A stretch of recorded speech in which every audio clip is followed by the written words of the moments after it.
Keir Starmer just walked into the heart of the European Union and said the 5 words that Brussels has spent 20 years trying to make unsayable.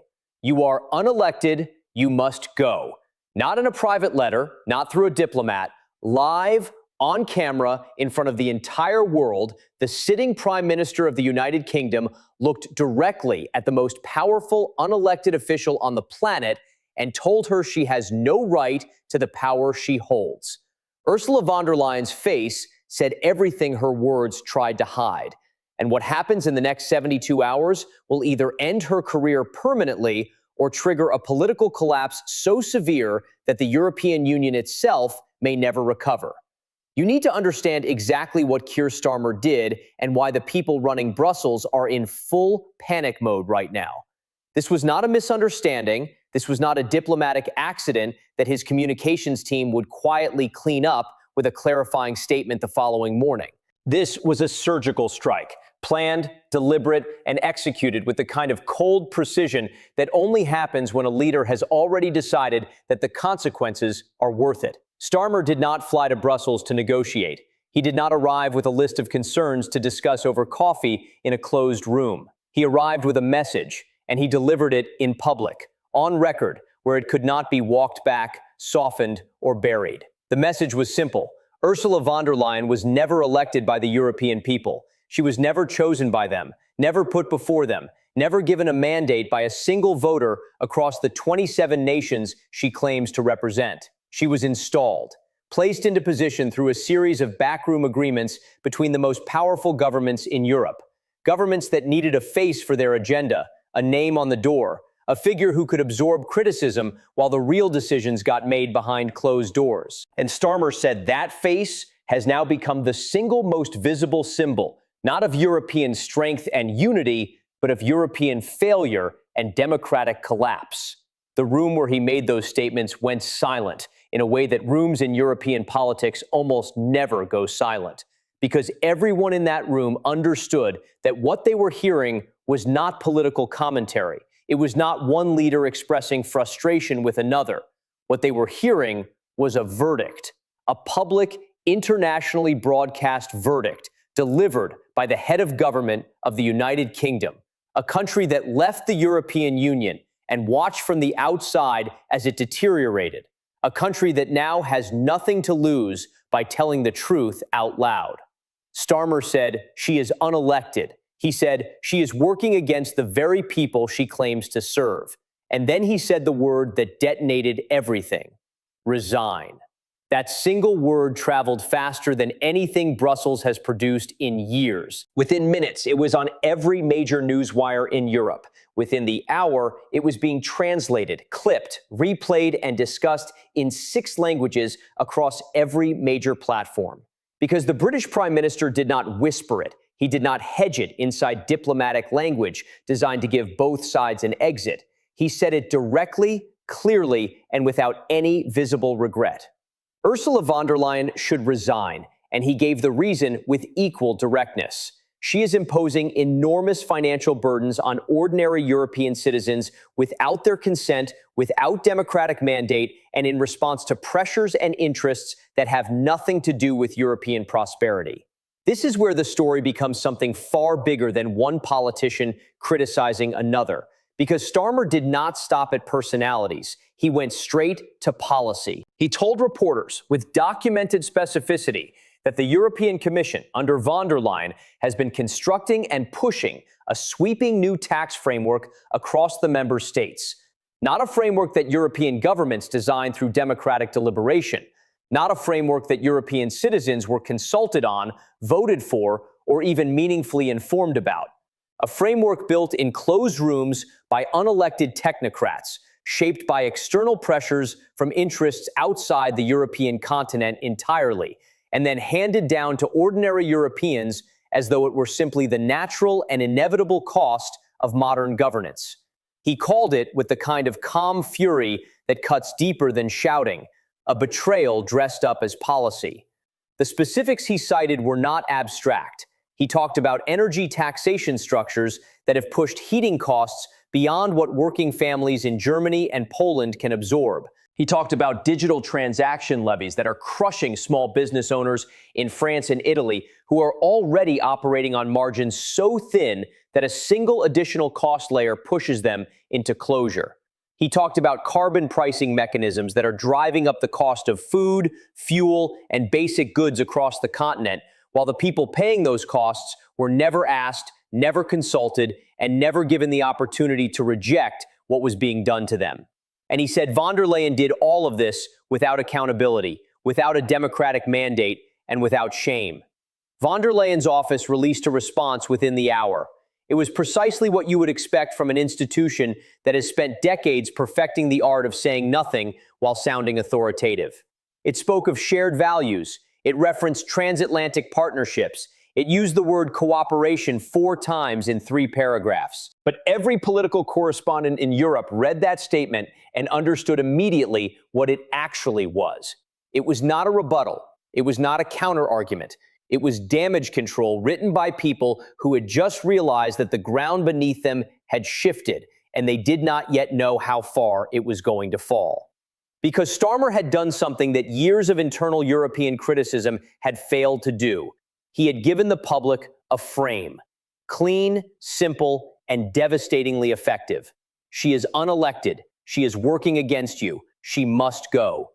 3 sentences. No complicated policy language, no Brussels jargon, no technocratic hedging, just the truth, stated plainly by a man standing outside the system with nothing to protect inside it.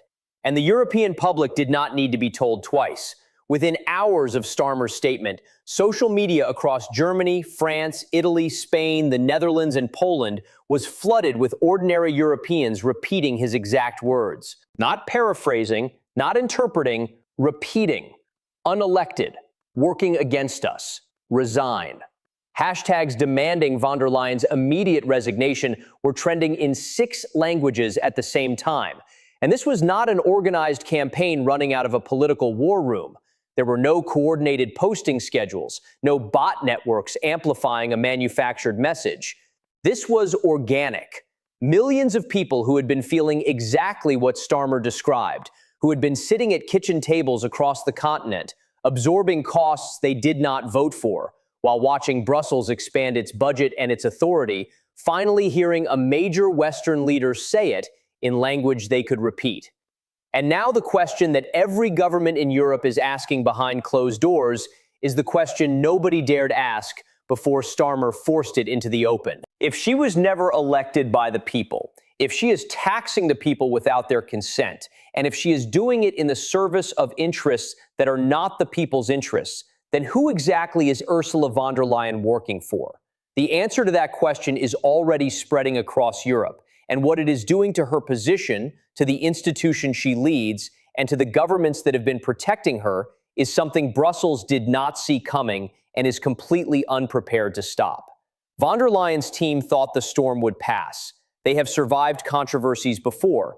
They have weathered criticism from Eurosceptics, absorbed attacks from nationalist governments, and outlasted media cycles that looked dangerous in the moment but faded within days. Their calculation was that Starmer's statement, however sharp, however public, would follow the same pattern. 48 hours of headlines, a week of commentary, then the next crisis would arrive, and Brussels would quietly move forward as it always does. They were wrong. Catastrophically, historically wrong. Because what happened in the hours and days after Starmer's statement did not calm the situation. It poured fuel directly onto a fire that was already burning hotter than anything von der Leyen's political survival team had ever been built to handle. The first thing that broke their containment strategy was the polling data. Internal numbers from 3 separate EU member states leaked simultaneously to European press outlets, and the figures were not just bad for von der Leyen. They were the kind of numbers that end political careers and rewrite institutional histories. In Germany, 61% of respondents said they believed she should step down immediately. Not at the end of her term, not after a review process, immediately. In France, the figure was 57%. In the Netherlands, it reached 64%. And the critical detail buried inside those numbers, the detail that should have made every defender of the current European establishment stop and genuinely reckon with what they are facing, was not the overall percentages, it was the demographic breakdown. The fastest growing segment demanding von der Leyen's resignation is not elderly conservatives who were always skeptical of the EU project. It is not rural nationalists who have been voting against Brussels for decades. It is young Europeans, citizens between the ages of 25 and 40, the generation that was supposed to be the foundation of everything the European Union claims to be building toward, the generation that grew up inside the EU, that was educated inside it, that built careers and families and futures inside it, is now the generation most furious at the woman running it. That is not a polling problem. That is a generational collapse of legitimacy that no communication strategy and no institutional repositioning can reverse. Starmer knew this before he spoke. His team had studied the data carefully. They understood that von der Leyen's tax agenda had not landed as an abstract political debate in European capitals. It had landed as a concrete, daily, crushing financial reality in the lives of young workers, young families, and young entrepreneurs who are trying to build something in an economic environment that Brussels keeps making harder and more expensive. When Starmer stood in front of those cameras and called her unelected and said she was working against European interests, he was not appealing to old grievances from old political battles. He was speaking directly and deliberately to a generation that is losing faith not just in von der Leyen, but in the entire European institutional model because of the way it is being run right now, today, under her leadership. Von der Leyen's response to the polling data was the moment that transformed a serious political crisis into something approaching a full institutional collapse. Because instead of acknowledging the public anger, instead of offering any gesture toward accountability or democratic legitimacy, she did the one thing that a leader in her position should never do when facing a legitimacy crisis at this scale. She doubled down. She appeared before the European Parliament and delivered a speech defending the tax framework in its entirety, defending her mandate as though it were beyond question, and dismissing the avalanche of public criticism as politically motivated interference from forces that want to weaken European unity. She looked directly into the cameras and said that difficult decisions require courageous leadership and that she would not be intimidated by pressure from outside the European Union. The reaction inside the chamber told the entire story. Her allies applauded. The middle of the room went silent with the specific, heavy silence of people who have already made a private decision and are simply waiting for the right moment to act on it. And from the growing block of MEPs who have been watching public anger build for months across their home countries, watching their own constituents absorb costs that Brussels imposed without asking, the reaction was something that European parliamentary sessions almost never produce openly: undisguised hostility. 3 MEPs walked out during her speech. One of them, a German representative from a party that has been reliably pro-European integration for its entire existence, stopped at the chamber door, turned to the journalists waiting outside, and said something that traveled instantly across every European newsroom. He said von der Leyen had just confirmed everything her critics have been saying. She is not listening, she is not accountable, and she believes her position is untouchable. That word spread within minutes. Untouchable. It became the headline. It became the accelerant. Because there is nothing in any democracy, in any political culture, in any nation or union of nations that claims to represent the will of the people that generates more immediate and more dangerous public fury than a leader who openly signals that they believe they cannot be removed. The word untouchable did not describe von der Leyen's legal position. It described her attitude. And European citizens across the continent heard it and responded with the kind of cold, organized, sustained anger that does not fade after a news cycle because it is no longer about politics. It is personal. Behind closed doors, the conversations happening between European governments shifted completely in the 24 hours after her parliamentary speech. They were no longer about how to defend her. They were no longer about managing Starmer's criticism or reframing the tax debate. Senior EU officials, speaking anonymously, described the internal atmosphere inside Brussels institutions as a morgue. Everyone knows the situation is terminal. Nobody wants to be the one to make the announcement official. But the space for delay is collapsing by the hour because every day she remains, every statement she makes, every moment she signals that she considers herself untouchable adds more pressure to a public anger that is now threatening not just her position, but the credibility of the European Commission as a functioning institution. And then came the development that made delay completely impossible. A coordinated joint statement from civil society organizations representing workers, small business owners, and consumer groups across 11 EU member states was released simultaneously in every major European language. It used Starmer's exact words: unelected, imposing taxes that serve outside interests at the expense of European citizens. They demanded her immediate resignation. 11 countries. Ordinary people who do not get paid to follow politics, who organize because they are genuinely furious, standing in public and repeating word for word what the British Prime Minister said. Von der Leyen is no longer facing a political opposition. She is facing a continent. And the question every European capital is now asking in private is no longer whether she survives this. The question is what she is willing to destroy on her way out. Because sources inside the European Council have just confirmed something Brussels has been desperately trying to keep behind closed doors. And what they revealed changes everything.